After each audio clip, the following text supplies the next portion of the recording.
प्रणाम मामा। खुश रहो। लेकिन और उधर बहुत हलचल। आप तो आग लगा दिए, आग लगा दिए। बोलिए क्यों? सुबह की टाइम होने वाला है मामा। भागे मेरे दरबार में आप जब आते हैं तो मुर्गा के भाई में मेरा सगुन हो रहा है।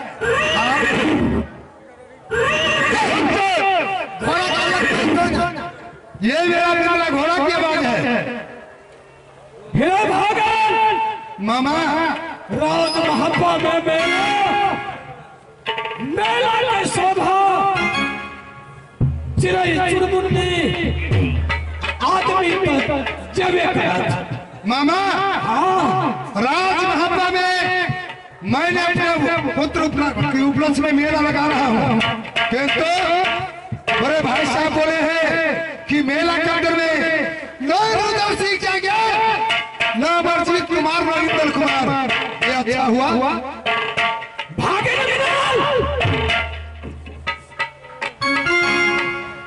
राज महब्बा में सबसे अमरजीत कुमार के उपलक्ष्य पर मेला लगेला। तू नहीं जाबा पोता अमरजीत कुमार इंदल कुमार नहीं जाता मेला। लेकिन मामा श्री आप जानते हैं ये किसी कोई दूसरा क्षत्रिय की वचन नहीं छूटा है, ये बड़े भाई साहब की वचन छूटा है। तो बड़े भाई साहब जो कुछ मुझ में निकल गया तो रुद्र सिंह के स्वीकार है। बड़े भाई साहब ये मेरा वादा है कि मेला के अंदर में रुद्र नहीं जाएंगे, न इंदल न अमरजीत, और मेला की ठेकेदारी मुझे ऊपर रहा। और साथ में मामा है। मामा भागे हमसे वादा करो कि जब तक राज महबा में मेला रहेगा, क्या आप राज महबा में रहेंगे ना? बस भागे हम ऐसा गच्छी और वही मेला देखभाल हम बड़े भाई साहब बोलो। चली आई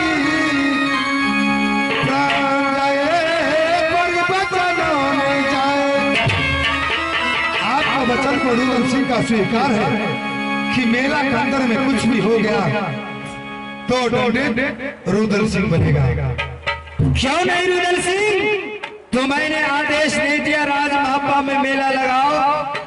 मेला के अंदर में कुछ होना नहीं चाहिए, अगर कुछ होगा तो उसका जिम्मेदारी तुमको लेना पड़ेगा, मेरा ऊपर रहेगा। और मैं चलता हूँ कुछ दिनों के लिए राज नैना में मैं अपने ससुराल जाऊंगा। बड़े भाई साहब मेला विसर्जन हो जाएंगे राज महब्बा को, फिर भी आप अपने ससुर जाइएगा। क्या करेंगे? बात ही ऐसा है कि मुझे जाना पड़ेगा। आप जाएंगे अपने ससुर? हाँ ये अच्छा नहीं हुआ, इसलिए कि मैंने अपने पुत्र का प्रश्न में मेला लगा रहा हूँ और आप अपने ससुर जा रहे हैं। मैं 1-2 दिन के अंदर में लौट के चलाऊंगा। ठीक है। अरे मंत्री ने कुमार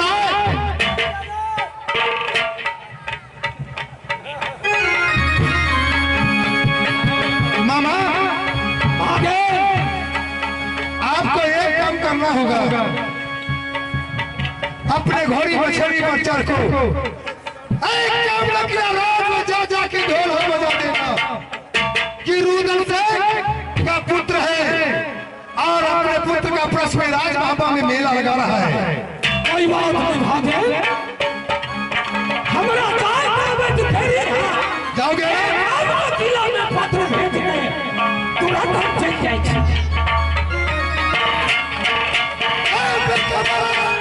चलेगा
पत्र लिखा थे एक आदमी किला में पत्र पहुंचा के और भूल करके अपना राज जल करके जगह अरे लीले रंग के लीले बछड़ा अरे लीले रंग के लीले बछड़ा अट्टा पर बैठे नहीं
माता जी के नाम रानी फूला, चाचा जी के नाम आमा पटेल हसना, चाची के नाम सती सोना, और बड़े भाषा का नाम इंदल कुमार, मेरा भाग नाम अंजन कुमारी।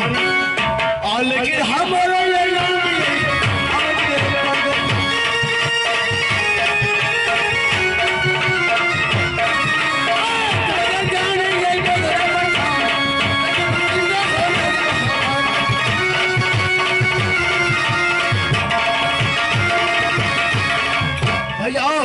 आज मैं यहाँ से मैं चलता हूँ अपने माँ के पास कुछ देर का रंग करूंगा।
पिताजी सुनो, पढ़ाई लिखाई कैसे चल रहा है? ठीक है पिताजी। ठीक है। हाँ पिताजी। अमरजीत, हाँ पिताजी। आज मैंने कुछ काम किया है। क्या पिताजी? हाँ हाँ, क्या काम? काम वही है कि जिस रोज से तुमने पैदा लिया, की छतरी हर हमेशा कह रहा था कि रुदल सिंह निपुत्र है। मैं तुम्हें पृथ्वी राज महापा में मेला लगाया है। अच्छा हाँ पिताजी, मेला लगाया है और मेरे भाई साहब का एक शर्त है। क्या? कि जब तक राज महापा में मेला रहेगा तो न रुदल न इंदल न अमरजीत मेला में नहीं जाएंगे। नहीं पिताजी, नहीं। मैं मैं जाऊंगा देखने के लिए। क्या? मेला में जाऊंगा देखने के लिए। नहीं नहीं पिताजी। अमरजीत, हाँ पिताजी। ये तुम जानता है जो मेरे भाई साहब के वचन को रुदल नहीं काटा और उस वचन कभी न कर सकता है, इसलिए कि जब तक मेला रहेगा जाओ तुम अपने माँ की गोद में सो जाना। मैंने सुन गया कि अगर गला तुम तुमने देखा है तो बदल के चल सकता है, तो सीधी फेंक डालूंगा। पिताजी करो। ठीक है पिताजी, आपको बताना बस मालूम करूंगा। ठीक है। हाँ पिताजी। जा फिर माँ के पास में रहना और मेला के अंदर में इंदल अमरजीत रुदल नहीं जाएंगे, लेकिन अगल बगल से जाके रुदल सिंह देखेगा। मेला में नहीं प्रवेश करूंगा। छत्र को साफ कर सकता है। ना जाने कोई मेला यहाँ वहां कर दे तो उसे रोकने वाले कोई नहीं मिलेंगे, इसलिए कि अगल बगल का ड्यूटी रुदल सिंह को रहेगा। ठीक है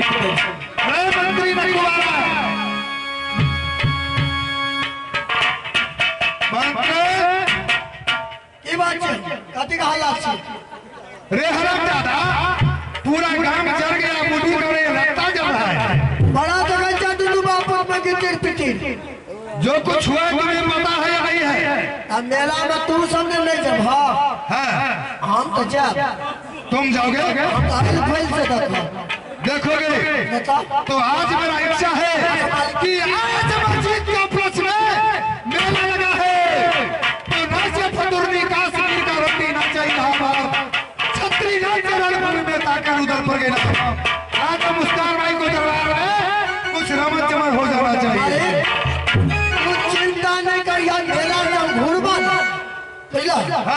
जब हम मेला से घूरबन तू चिंता नहीं कर यार, तोरा फुक्का नहीं ले मुझे ये बताओ कि मेरे लिए तुम फुक्का लेकर आओगे, क्या तुम्हें नजर में मैं बच्चे लग रहा हूँ? बोला जहाँ वो कहते रहते सहा काम न करवे, क्या वो कायदा है? हमरा 1-2 रुपया लगे जेबे करवे मेला। ये बताओ कि राज महापन कदर में क्या कमी है ज्यादा?